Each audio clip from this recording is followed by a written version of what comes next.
এই মুহূর্তে যে খবরের দিকে নজর থাকবে, হাসনাবাদে বিজেপি নেতার ভাইয়ের বাড়িতে বিস্ফোরণের ঘটনা। এই ঘটনায় গ্রেফতার বিজেপি নেতা দিলীপ দাস। দুদিনের পুলিশি হেফাজতের নির্দেশ বসিরহাট আদালতের। দুদিনের পুলিশি হেফাজতের নির্দেশ বসিরহাট আদালতের।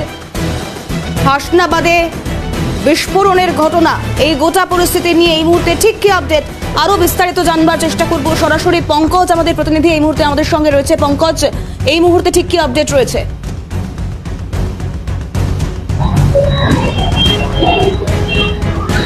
দেখো তিথি, গতকালকে হাসনাবাদে বিস্ফোরণ কাণ্ডে ধৃত তৃণমূল বিজেপি নেতা নিমাই দাসের ভাই দিলীপ দাস গতকালকে কিন্তু রাত্রিবেলা তাকে আটক করা হয়। সকালবেলায় পুলিশ তাকে গ্রেপ্তার করে।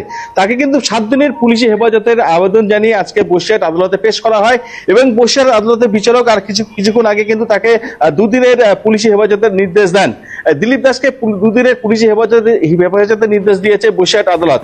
আর গতকালকে জানো, এই যে বিজেপি নেতা নিমাই দাস, তার যে ভাই দিলীপ দাসের বাড়ি বিস্ফোরণ হয়, সেই বিস্ফোরণের পরে কিন্তু বিভিন্ন ঝামেলা হয়, বিক্ষোভ দেখায় এবং গতকাল রাত্রিবেলায় কিন্তু সেখানে বোম স্কোয়াড আসে, ফরেন্সিক দল আসে, নমুনা সংগ্রহ করে যে কি কারণে বিস্ফোরণ, আদৌ বিস্ফোরণটা কতটা তীব্র ছিল তার নমুনা সংগ্রহ করে এবং তারপরে কিন্তু গতকাল রাত্রেই দিলীপ দাসকে হাসনাবাদ থানায় নিয়ে আসা হয় এবং আজকে সকালবেলায় কিন্তু জিজ্ঞাসাবাদের পরে দিলীপ দাসকে গ্রেপ্তার করা হয় এবং আজকে আদালতে তোলা হয়। আদালতের বিচারক তাকে 2 দিনের পুলিশি হেফাজতের নির্দেশ দিয়েছেন।